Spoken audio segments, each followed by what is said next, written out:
अकोट-अकोला मार्गावर धावणाऱ्या अवैध खासगी बसांमुळे प्रवाशांचा जीव अक्षरशः धोक्यात आला असून परिवहन विभागाच्या निष्क्रियतेमुळे नागरिकांमध्ये तीव्र संताप व्यक्त होत आहे। राज्याचे परिवहन मंत्री प्रताप सरनाईक यांनी 23 मे 2026 रोजी अवैध बस ऑपरेटरवर कठोर कारवाईचे स्पष्ट आदेश दिले होते। मात्र या आदेशानंतरही आरटीओ प्रशासनाने कोणतीही ठोस कारवाई न केल्याने प्रशासन झोपेत आहे का असा सवाल उपस्थित केला जात आहे। अकोट-अकोला मार्गावर धावणाऱ्या अनेक खासगी बसांमध्ये वैध परमिट, फिटनेस प्रमाणपत्र, विमा आणि रोड टॅक्सची कागदपत्रे नसल्याची धक्कादायक माहिती समोर आली आहे। काही वाहनांवर बटनांवर नंबर प्लेट वापरल्या जात असल्याचाही गंभीर आरोप नागरिकांकडून करण्यात येत आहे। त्यामुळे या वाहनाची वैधता आणि सुरक्षितता दोन्ही संशयाच्या भोवऱ्यात सापडली आहेत। या बसमध्ये अग्निशमन यंत्र, प्रथमोपचार पेटी यांच्यासारख्या मूलभूत सुरक्षा सुविधांचा अभाव असल्याचे दिसून येत आहे। क्षमतेपेक्षा जास्त प्रवासी भरून धोकादायक वाहतूक केली जात असून चौहट्टा बाजार आणि दहीहंडा फाटा परिसरात हा प्रकार सर्रास सुरू असल्याचे स्थानिकांनी सांगितले। अनेक बस चालकांकडून प्रवाशांकडून मनमानी पद्धतीने जादा भाडे आकारले जात असल्याचाही तक्रारी वाढत चालल्या आहेत। ग्रामीण भागातील नागरिक आणि विद्यार्थ्यांना याचा मोठा फटका बसला आहे। वारंवार तक्रारी करूनही आरटीओ, अकोला पोलीस आणि जिल्हा प्रशासनाकडून कोणतीही प्रभावी कारवाई होत नसल्याचा आरोपही होत आहे। त्यामुळे प्रशासनाच्या भूमिकेवर प्रश्नचिन्ह निर्माण झालाय। संतप्त नागरिकांनी तातडीने स्पॉट चेकिंग मोहीम राबवून बसांची नंबर प्लेट, फिटनेस, विमा आणि इतर कागदपत्रांची कठोर तपासणी करण्याची मागणीही केली जात आहे। तसेच बनावट नंबर प्लेट आणि कागदपत्रांच्या गैरव्यवहाराची उच्चस्तरीय चौकशी करण्याची मागणी जोर धरू लागली आहे। उद्या एखादी मोठी दुर्घटना घडली तर त्याला आरटीओ आणि पोलीस प्रशासनच पूर्णपणे जबाबदार राहील असा इशारा संतप्त प्रवासी आणि स्थानिक नागरिकांनी दिला आहे। या बातमीचा आढावा घेतलाय आमचे प्रतिनिधी वर्षा फुसे यांनी। गेल्या 1 महिन्यापासून रेती बंद असल्याने नागपूर, चंद्रपूर, भंडारा, वर्धा व अमरावती या 5ही जिल्ह्यातील गाडी मालक, चालक व लेबर यांचा रोजगार पूर्णपणे ठप्प झाला आहे। फायनान्स कंपनीचा हप्ता थकल्याने मोटर मालक अडचणीत सापडले असून घरचा उदरनिर्वाहही बंद झाला आहे, अशी माहिती रेती वाहतूकदार संघर्ष समितीने श्रमिक पत्रकार भवनमध्ये आयोजित पत्रकार परिषदेत दिली आहे। आम्ही रेती वाहतूकदार आहोत, माफिया नाही। मात्र शासकीय अधिकाऱ्यांकडून रेती वाहतुकीला मुद्दाम अडथळे आणले जात आहेत। विना रॉयल्टी पास रेती वाहतूक करणाऱ्यांवर कारवाई करा, पण ज्या वाहनांमध्ये रॉयल्टी पास आहे त्यांना तपासणी करून जागेवर सोडून द्यावे अशी मागणी समितीने केली आहे। अधिकारी छोट्या छोट्या कारणांवरून वाहने 1 महिना जप्त करून ठेवतात।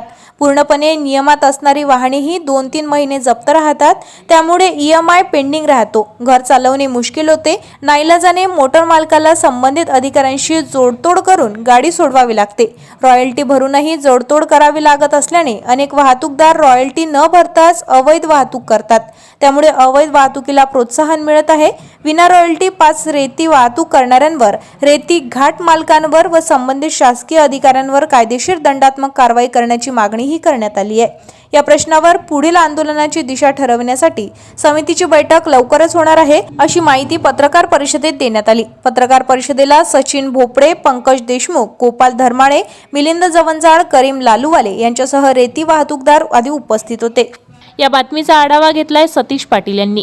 मी पंकज अरुणराव देशमुख। आमची आज तुमच्या मार्फत मागणी एवढीच आहे की ज्या गाडीजवळ रॉयल्टी आहे, जी गाडी नियमामध्ये आहे ती गाडी सोडण्यात यावी आणि ज्या गाडीजवळ रॉयल्ट्या नाही आहे त्या गाड्यावर कडक कारवाया करण्यात याव्या। नियमात जी रेती व्यवसाय व्हायला पाहिजे तो होऊ द्यावा आणि ज्या घाटातून अवैध गाड्या भरून येत आहे, ज्या घाटातून गाडी येते पण रॉयल्टी कमी असते किंवा नसते, तर त्या घाटावर सुद्धा कारवाई करण्यात यावी, हीच आमची तुमच्या मार्फत मागणी आहे। भारतीय बौद्ध महासभेच्या वतीने आयोजित 10 दिवसीय बौद्धाचार्य श्रामणेर शिबिराच्या माध्यमातून माता रमाई आंबेडकर स्मृती दिनाच्या पूर्वसंध्येला बडनेरा शहरात भव्य मेणबत्ती रॅली काढण्यात आली।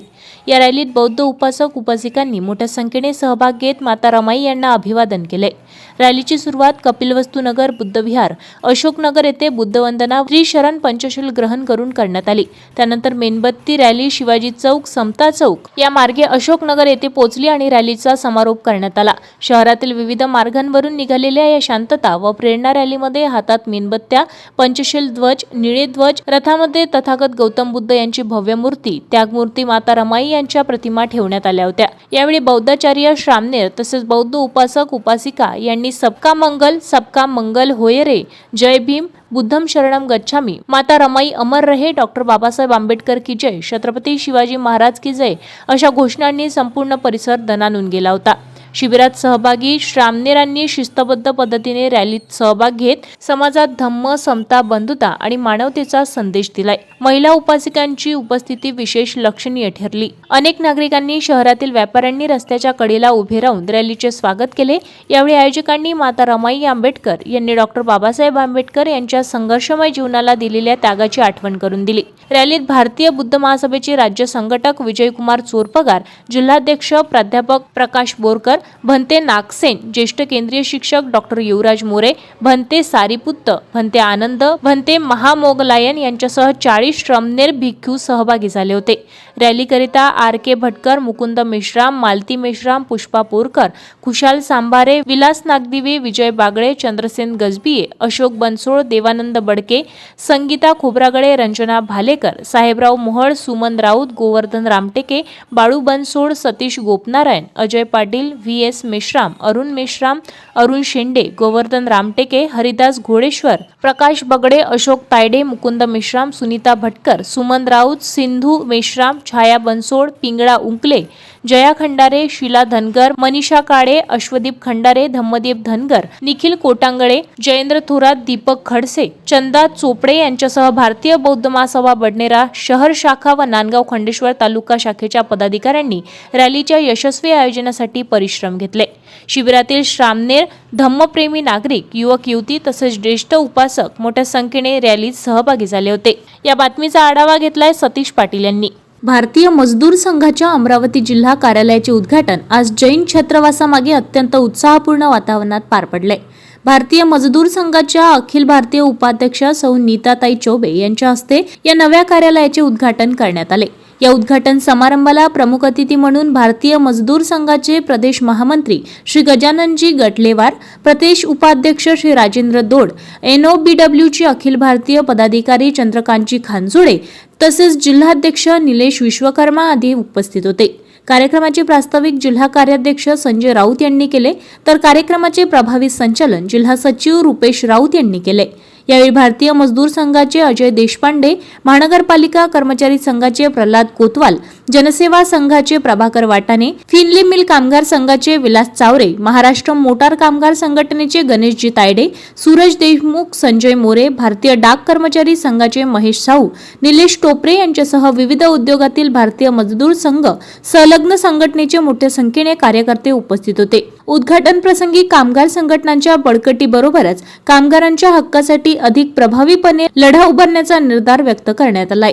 मानव वन्यजीव संघर्ष टाळण्यासाठी राज्यात पहिल्या टप्प्यात 10 ठिकाणी नियंत्रण कक्ष उभारणे, राज्यातील 1000 गावांमध्ये कृत्रिम बुद्धिमत्ता आधारित अलर्ट यंत्रणा उभारणे तसेच 2 रेस्क्यू सेंटर व 10 उपचार केंद्र उभारण्यास राज्य वन्यजीव मंडळाच्या स्थायी समितीच्या बैठकीत अध्यक्ष तथा वनमंत्री गणेश नाईक यांनी मंजुरी दिली आहे. हा प्रकल्प सुमारे 260 कोटी रुपयांचा असून मानवांवरील वन्यजीवांचे हल्ले रोखण्यासाठी तातडीने उपाययोजना राबवण्याचे निर्देश मंत्री नाईक यांनी दिले आहे. राज्य वन्यजीव मंडळाच्या स्थायी समितीची बैठक मंत्रालयात वनमंत्री नाईक यांच्या अध्यक्षतेखाली पार पडली. यावेळी आमदार समीर मेघे, प्रधान मुख्य वनसंरक्षण श्रीनिवास राव, प्रधान मुख्य वनसंरक्षण M. श्रीनिवास रेड्डी, उपसचिव निकिता पांडे, विशेष कार्याधिकारी उदय ढगे यांच्यासह समितीचे सदस्य उपस्थित होते. राज्यातील मानव वन्यप्राणी संघर्ष टाळण्यासाठी व मानवी जीवनाची हानी होऊ नये यासाठी वन विभागाच्या वतीने कृती आराखडा तयार केला आहे. या आराखड्याअंतर्गत पोलीस नियंत्रण कक्षाच्या धर्तीवर राज्यात विविध भागात 10 नियंत्रण कक्ष स्थापन करण्यात येणार आहेत. हे नियंत्रण कक्ष अत्याधुनिक डिजिटल यंत्रणांनी सुसज्ज असतील. या नियंत्रण कक्षाद्वारे वन विभागाची संसाधने, वाहने, गस्ती पथक आणि ट्रॅकिंग करण्यात येईल. मानव वन्यजीव संघर्षाची परिस्थिती उद्भवल्यास नियंत्रण कक्षाद्वारे संबंधितांना तात्काळ कळविण्यात येईल. आवश्यक कारवाई करण्यात येणार आहे अशी माहिती मंत्री नाईक यांनी दिली आहे. तसेच वनक्षेत्राबाहेर वन्य प्राण्यांचे अस्तित्व आढळल्यास ग्रामस्थांना कळावे यासाठी वनक्षेत्रालगतच्या गावांमध्ये कृत्रिम बुद्धिमत्तेवर आधारित अलर्ट यंत्रणा प्रायोगिक तत्वांवर उभारण्यात आल्या आहेत. या यंत्रणेची उपयुक्तता लक्षात असल्याने आता ही यंत्रणा राज्यातील सुमारे 1000 गावांमध्ये उभारण्यात येणार आहे. यामुळे वन्य प्राण्यांच्या हालचालीची माहिती तातडीने ग्रामस्थांना मिळून ते दक्ष राहतील.